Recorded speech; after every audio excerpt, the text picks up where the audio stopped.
Assalamualaikum warahmatullahi wabarakatuh. Waalaikumsalam warahmatullahi wabarakatuh.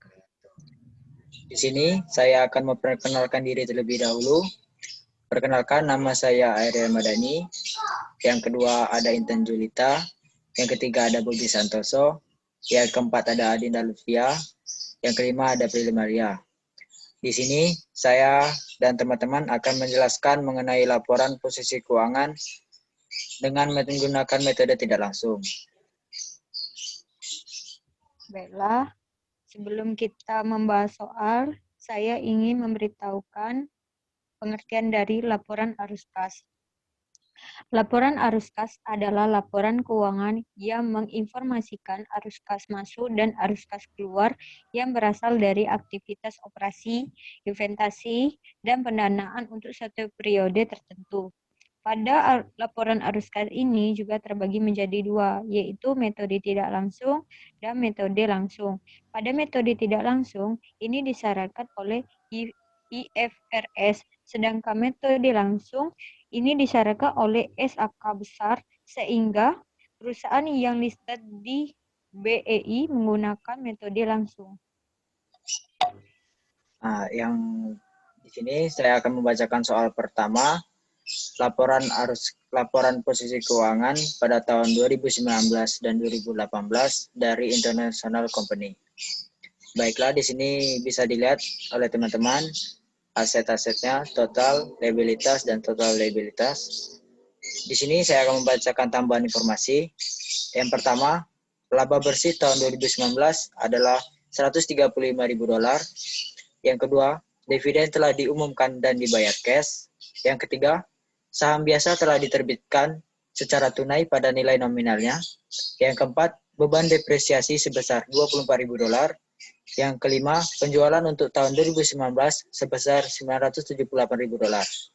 Yang diminta dari soal ini adalah siapkan laporan arus kas untuk tahun 2019 dengan menggunakan metode tidak langsung.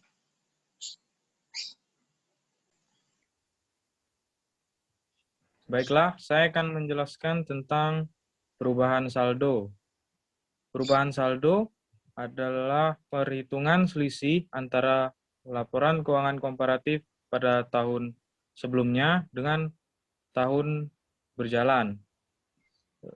Dapat dilihat di layar kalian masing-masing, perhitungan aset antara tahun 2019 dan 2018, serta perubahan saldonya. Begitu juga dengan total aset, kemudian liabilitas dan total liabilitasnya. Bentar, cari.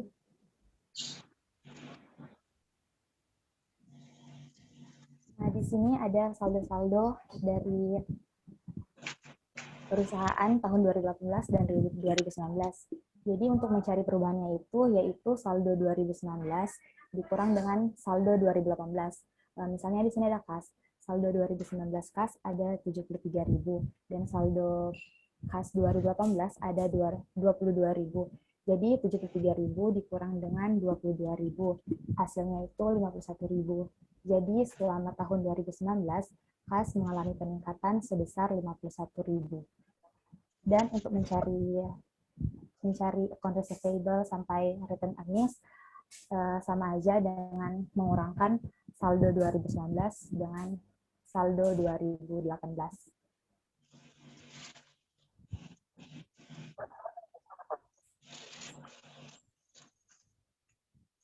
Selanjutnya, sebelum masuk ke laporan arus kas, saya akan menjelaskan ada 3 aktivitas dalam laporan arus kas. Yang pertama, aktivitas operasi, yaitu transaksi tunai yang mempengaruhi item-item dalam laporan laba rugi.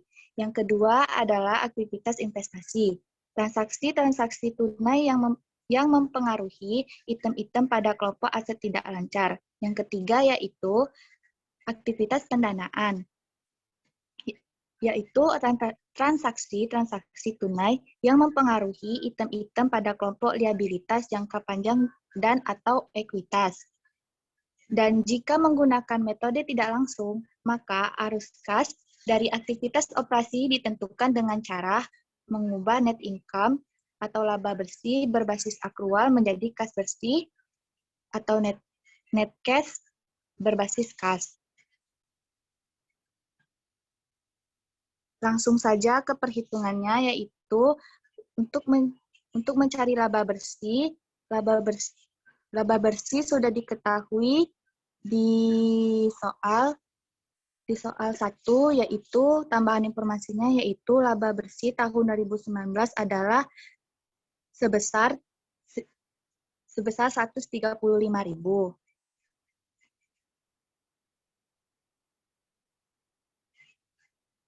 Bentar. Selanjutnya, balik lagi ke laporan arus kas.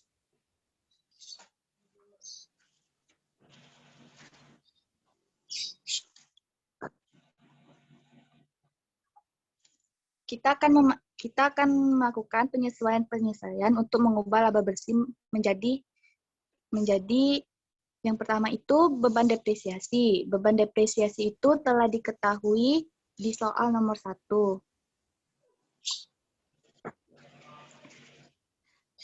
Ada di tambahan informasi, yaitu beban depresiasi sebesar 24.000. Balik lagi ke laporan. Kemudian, adanya peningkatan saldo piutang bisa dilihat di laporan di perubahan saldo.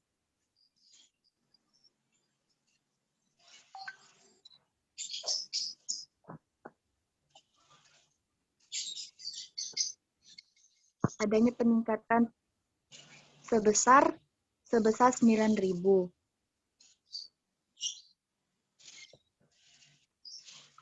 Dan di sini peningkatan saldo piutang dituliskan dengan -9.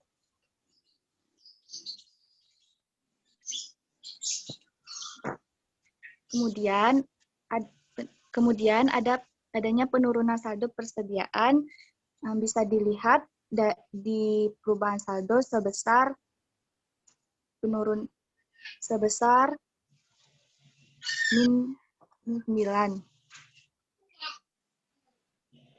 Dan ditulis di sini yaitu 9.000. Kemudian adanya penurunan saldo utang dagang bisa dilihat di perubahan saldo sebesar min 13.000. Dan dituliskan di sini tetap min 13.000 karena berbanding lurus. Dan dari seluruh akun dari aktivitas operasi kita jumlahkan dan didapatkan hasil 146.000.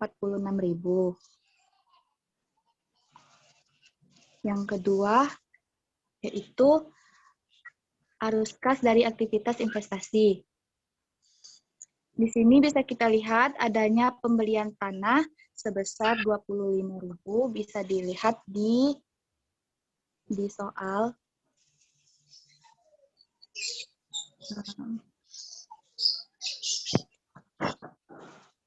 di perubahan saldo sebesar 25.000.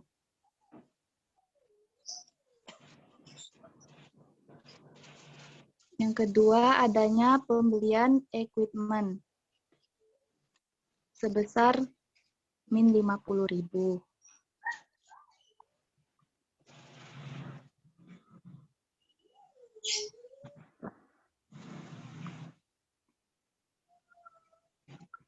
Dan dijumlahkan seluruh akun yang ada di aktivitas operasi dan didapatkan hasil kas bersih yang terpakai dari aktivitas investasi sebesar min 25.000. Selanjutnya, arus kas dari aktivitas pendanaan. Adanya penerbitan saham biasa, bisa dilihat di soal atau di perubahan saldo. Nah, adanya share capital ordinary, itu masuk ke dalam saham ke dalam penerbitan saham biasa sebesar 50.000. Dilihat dari perubahan saldonya. Kemudian, bonds payable bisa dilihat di perubahan saldo sebesar min 50.000.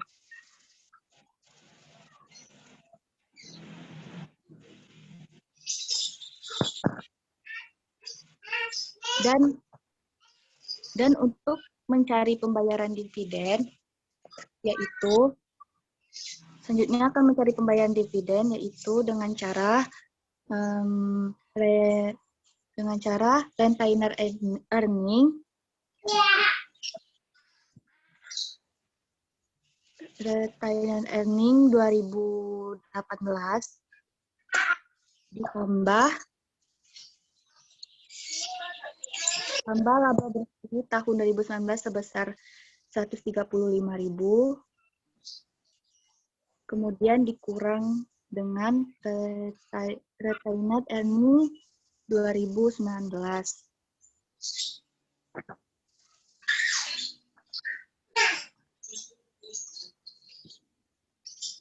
sebesar 199.000 dan didapatlah hasil 70.000.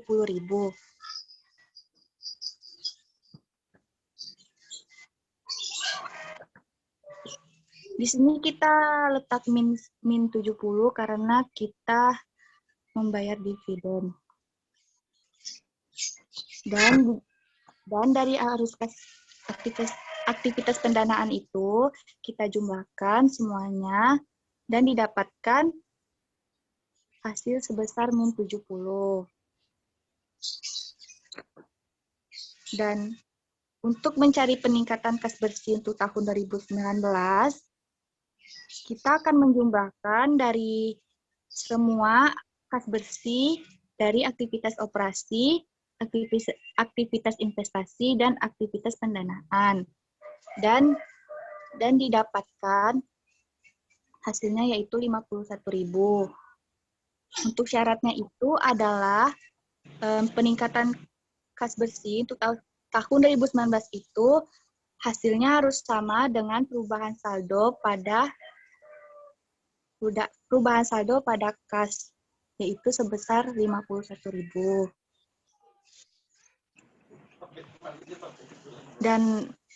Dan kas awal periode 1 Januari 2018 yaitu sebesar 22.000. Dan dijumlahkan peningkatan kas bersih dengan kas awal periode dan didapatkan kas pada akhir periode 31 Desember 2019 dan didapatkan hasil 73.000. Jadi balance.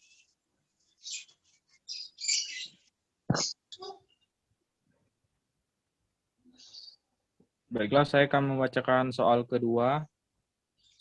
Di soal kedua ini terdapat dua laporan keuangan berupa laporan komparatif dan laporan laba rugi. Pada soal kedua ini, informasi tambahannya yang pertama, membeli plan aset atau aset tetap yang baru dengan harga perolehan sebesar $85.000 secara tunai. Yang kedua, menjual plan aset yang lama yang memiliki harga perolehan awal sebesar $57.500 secara tunai. Yang ketiga, melunasi obligasi yang jatuh tempo pada nilai nominalnya secara tunai. Yang keempat, dividen tunai telah diumumkan dan dibayarkan untuk tahun ini. Kemudian, pada soal kedua ini, diminta menyusun laporan arus kas dengan indirect method dengan terlebih dahulu membuat perhitungannya.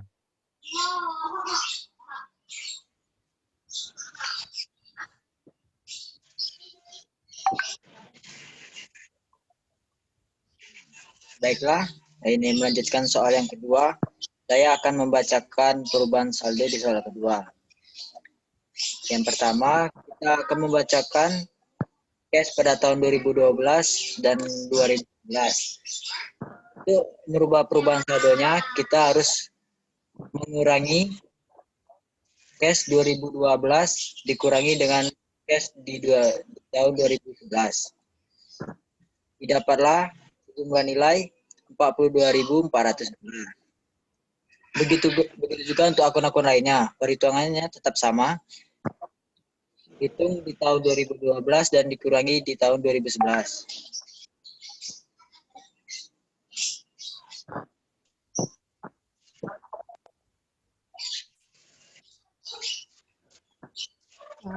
Baiklah, di sini ada laporan arus kas dari Sing Incorporation untuk tahun 2012. Di aktivitas operasi, sama seperti soal 1, laba bersihnya harus diubah menjadi kas bersih dulu. Jadi, setelah laba bersih diubah menjadi kas bersih, laba bersih yang 158.900 itu dijumlahkan dengan kas bersih, beban depresiasi, prepaid expense, peningkatan saldo piutang, dan sampai di penurunan saldo accrued payable.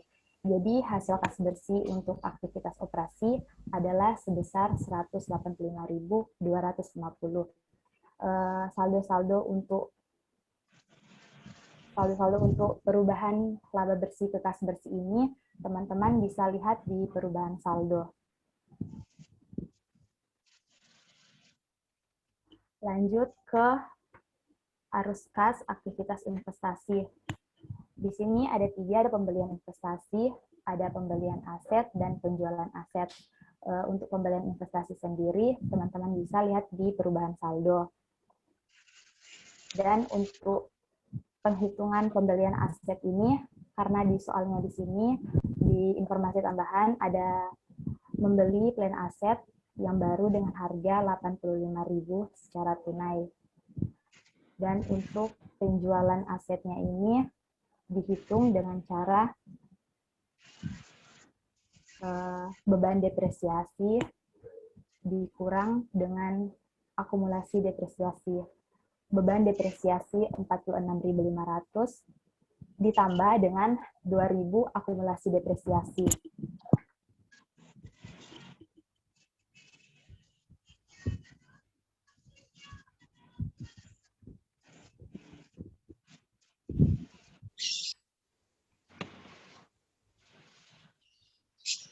Baiklah, di sini ada laporan arus kas untuk Sing Incorporation tahun 2012.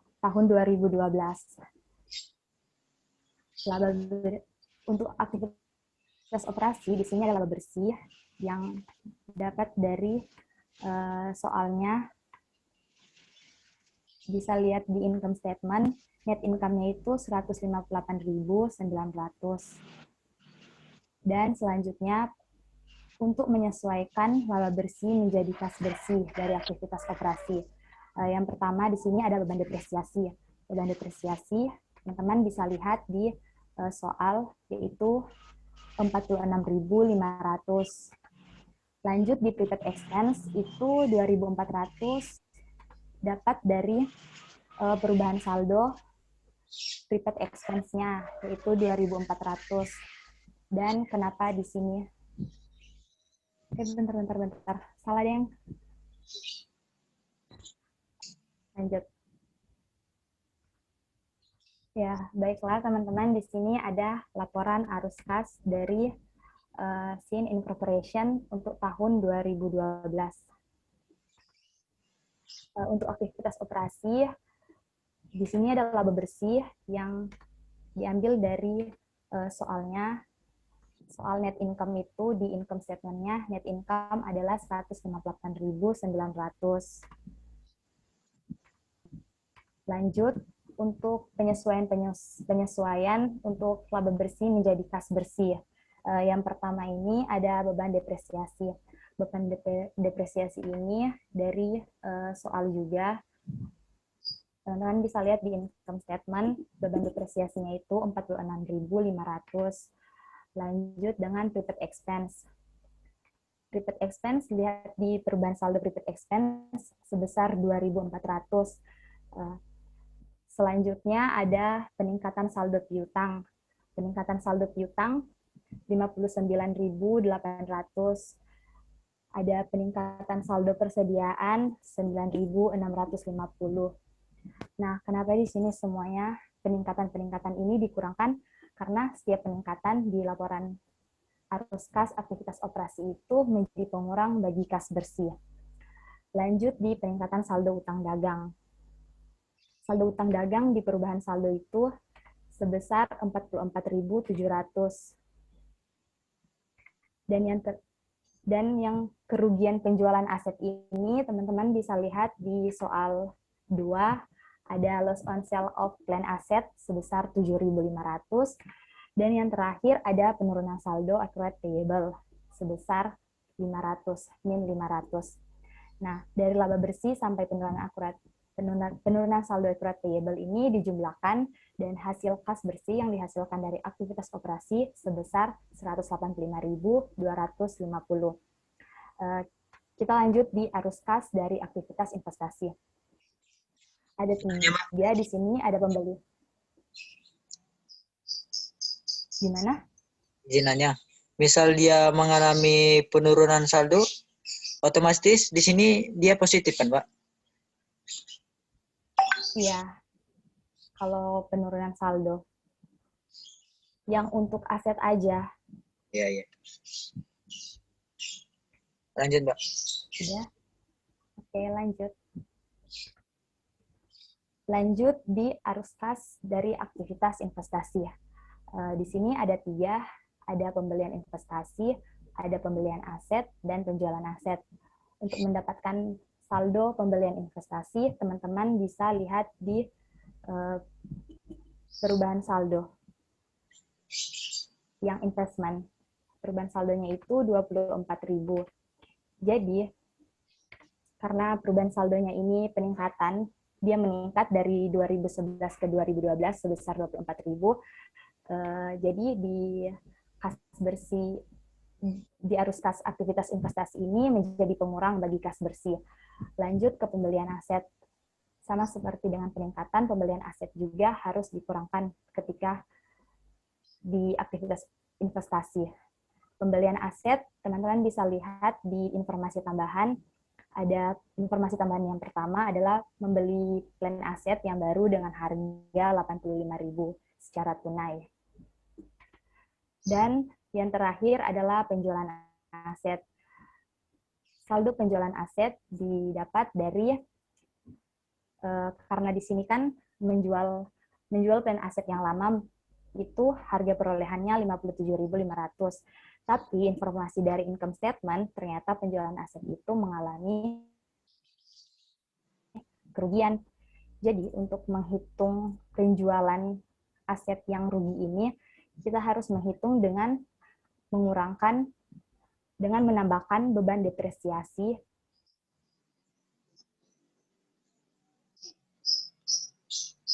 sebesar 46.500 ditambah dengan perubahan saldo dari akumulasi depresiasi, yaitu 2.000.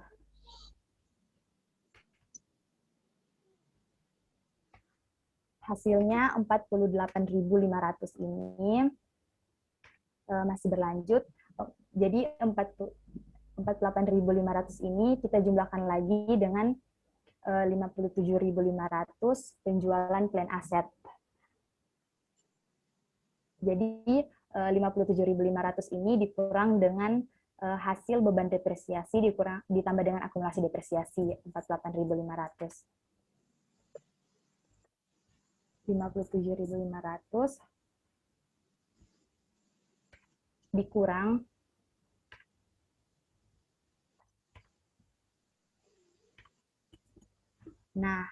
hasil 9.000 ini kita kurangkan lagi dengan kerugian penjualan aset sebesar 7.500.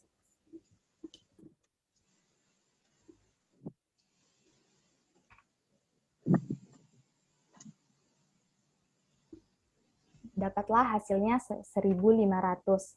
Jadi hasil 1.500 ini yang nanti dimasukkan ke laporan arus kas untuk penjualan aset 1.500.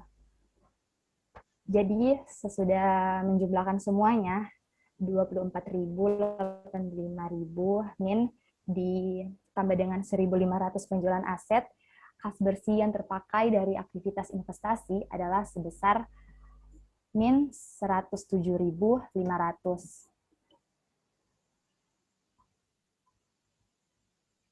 Kita lanjut ke arus kas dari aktivitas pendanaan. Arus kas dari aktivitas pendanaan.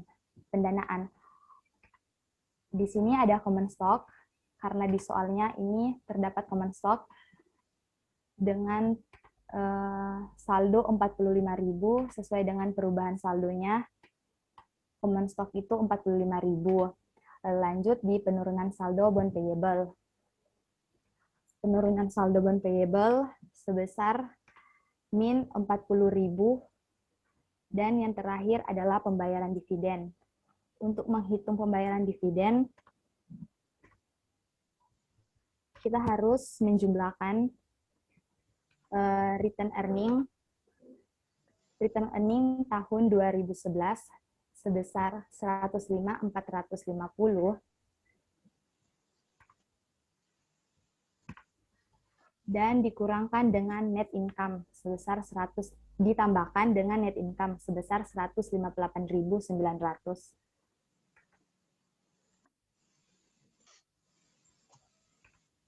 Hasilnya 264.350 ini kita kurangkan dengan return earning tahun 2012 sebesar 224.000.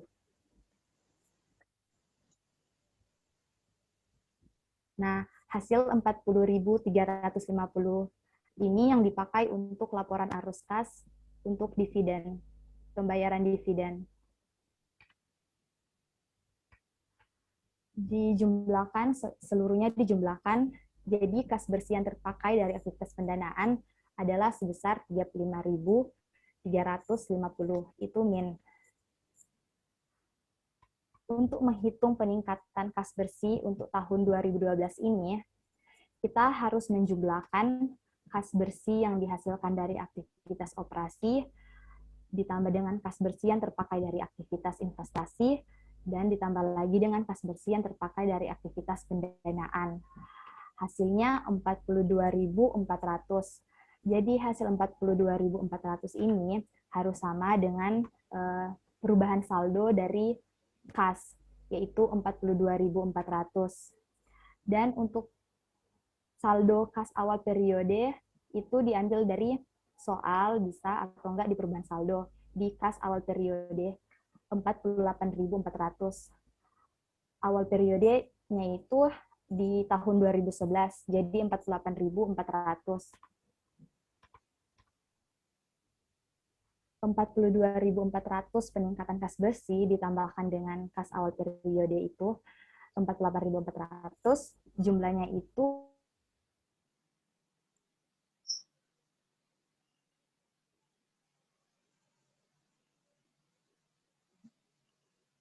Jumlah dari peningkatan kas bersih untuk tahun 2012 senilai kas pada akhir periode 31 Desember 2012 senilai $90.800.